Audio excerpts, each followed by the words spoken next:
তুমি যদি সত্যি স্মার্ট হতে তাহলে 10 মিনিটের মধ্যে 3 মিনিট এইভাবে ওয়েস্ট করতে না। কিছু মনে করবেন না, আপনিও যদি সত্যি স্মার্ট হতেন তাহলে নিজের মেয়ের ভবিষ্যৎটা 10 মিনিটে ডিসাইড করতেন না, মিস্টার কৃষ্ণ কুমার বর্ধন। কৃষ্ণ কুমার বর্ধন, অনেকদিন পর নিজের পুরো নামটা শুনলাম। Let's play a game. আমি কিন্তু হারতে পছন্দ করি না। স্যার, আপনার সামনে যে বসে আছে সেও জীবনের প্রতিটা খেলা জিতেই এসেছে। ম্যাচ শুরু হওয়ার আগে ট্রফিতে আমার নাম লেখা থাকতো স্যার। এইখানে আমার কাছে দুটো গল্ফ বল আছে, এর মধ্যে একটাতে গোল্ড আছে আর একটাতে সিলভার।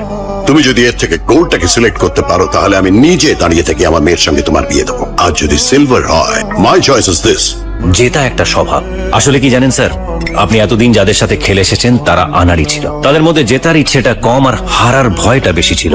আর আমি হার জিতকে ভয় পাই না, কারণ আমি জানি আমি জিতলে এগোবো আর হারলে শিখবো। সাধারণত এই ফর্মুলাটা আমি কারোর সাথে শেয়ার করি না, আপনার সাথে করলাম। And my choice is this. লোকে বলে টাইম ইজ কনস্ট্যান্ট, ভুল বলে স্যার, সময় বদলায়। গোল্ড। সুতরাং আমি জিতলাম, তার মানে আপনার মেয়ে এবার আমার সাথেই থাকবে। আপনি শুধু জায়গার লগ্নটা ঠিক করে রাখবেন। By the way, thanks for the tea. Well played Aditya Mukherjee, son of Rudra Pratap Mukherjee. Krishna Kumar Bardhan, it's not just a name. আমার এই পুরো নাম ধরে শুধু একজনই ডাকলো, তোমার বাবা। কেমন আছে তোমার বাবা? আসলে পালিয়ে গেলে লাইফটা তো আর নর্মাল থাকে না। আমাদের এই ব্যবসায় বন্ধুর থেকে শত্রুকে বেশি চিনে রাখতে হয়। বলা তো যায় না কখন ছবল মেরে দেবে। 30 বছর পর বাবার হয়ে বদলা নিতে এসছো, হ্যাঁ? পুরো সিনেমার মতো। মোটিভটাও খুব স্ট্রং। মাত্র 3টে মিটিং এ আমার মেয়েকে ইমপ্রেস করে আমার সঙ্গে দেখা করতে চলে এলে। তার মানে তোমার হাতে সময় খুব কম। কদিন বাঁচবে তোমার বাবা? 6 মাস, 3 মাস, নাকি 30 দিন? আই গেস 30 দিনই হবে। বাবার শেষ ইচ্ছে পূরণ করতে এসছো, হ্যাঁ?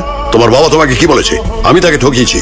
আরে যুদ্ধে একজনেরই জিত হয়, আর সেই যুদ্ধটা যখন অস্ত্রের বদলে বুদ্ধির যুদ্ধ হয় তখন বুদ্ধিমানেরই জিত হয়। তোমার বাবার মতন বোকা লোকেরা হেরেই যায়। আমি কিন্তু তোমার বাবার সঙ্গে ব্যবসা করতে চেয়েছিলাম, ও সেটাকে প্রতারণা ভেবেছে। তুমি আমার মেয়েকে ঠকাতে এসেছিলে, কিন্তু হলোটা কি? 25 কোটি টাকার গিফট। বিউটিফুল। এত দামি গিফট দিলে তুমি আমার মেয়েকে, কিন্তু দুঃখটা কোথায় জানো? এই দাবার ঘুটিগুলো সব আমার সাজানো। এখানে ঘোড়া আমার, মন্ত্রী আমার, রাজাও আমার। আমার ব্যাংক ব্যালেন্স 35,000 crore। আমার এই 30 বছরের সম্পত্তি তুমি 30 দিনে নিয়ে নেবে ভেবেছো? বললাম না তুমি স্মার্ট, কিন্তু আমার সামনে আসার আগে অব্দি। স্যার, উনি এসে গেছেন। Your time's up. আমার সঙ্গে 10 মিনিটের অ্যাপয়েন্টমেন্টের জন্য আবার 1 বছর ওয়েট করো। For break. 1 সেকেন্ড স্যার, ব্রেকটা একটু পরে নিন। Let's start the meeting. Excuse me.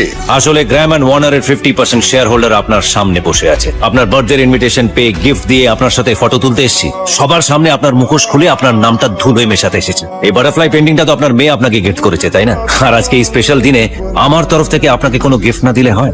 September 1 এর নিউজ পেপারের হেডলাইন, মুখ থুবড়ে